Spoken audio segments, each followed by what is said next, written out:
நீங்கள் இந்த பங்குனி திருவிழா அப்போ போனீங்கன்னா இந்த மாதிரி வினோதமான நேர்த்திக்கடனை நீங்கள் நேராலேயே பார்க்கலாம். இந்த நேர்த்திக்கடனை செலுத்துகிறவங்க மன நிறைவோட, மனசு நிறைய சந்தோஷத்தோட, அம்மனுக்கு நன்றி சொல்ல விதமாக தான் இந்த நேர்த்திக்கடனை செய்கிறாங்க.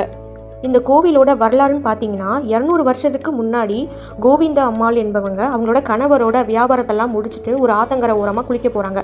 அந்த சமயத்தில் ஒரு பிராமணர் ஒருவர் தன்னோட மனைவியோடும் ஒரு கை குழந்தையோட ஐயனார் கோவிலுக்கு நடந்து போகிறத இந்த கோவிந்தம்மா பார்க்குறாங்க.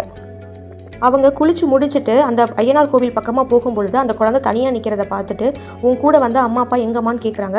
அவங்களும் அவங்க சுற்றி இருக்கவங்க எல்லாரும் போய் தேடி பார்க்குறாங்க. அவங்களோட அம்மா அப்பாவை காணோம். அப்போ பார்த்தா இந்த குழந்தை வந்து கடவுள் நமக்காக கொடுத்த குழந்தை அப்படின்னு கோவிந்தம்மா நினைக்கிறாங்க. தானே எடுத்து வளர்க்கணும்னு ஆசைப்படுறாங்க. அப்போ அந்த சமயத்தில் அங்கே உள்ள நாட்டாம நானே இந்த குழந்தையை வளர்க்குறேன்னு எடுத்துகிட்டு போயிட்டாங்க. கோவிந்தம்மாவுக்கு ரொம்பவே வருத்தமாக இருக்குது.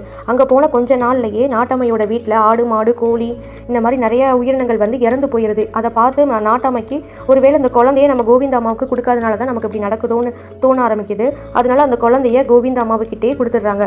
கோவிந்த அம்மா கிட்ட போய் கொஞ்ச நாளிலேயே அந்த குழந்தைக்கு அம்மா வந்து இறந்துடுறாங்க. அந்த தெய்வ குழந்தையோட உடலை அவங்க வீட்டுக்கு பின்னாடி கொல்லப்புறத்திலேயே புதைச்சிடுறாங்க. காலப்போக்கில் கோவிந்த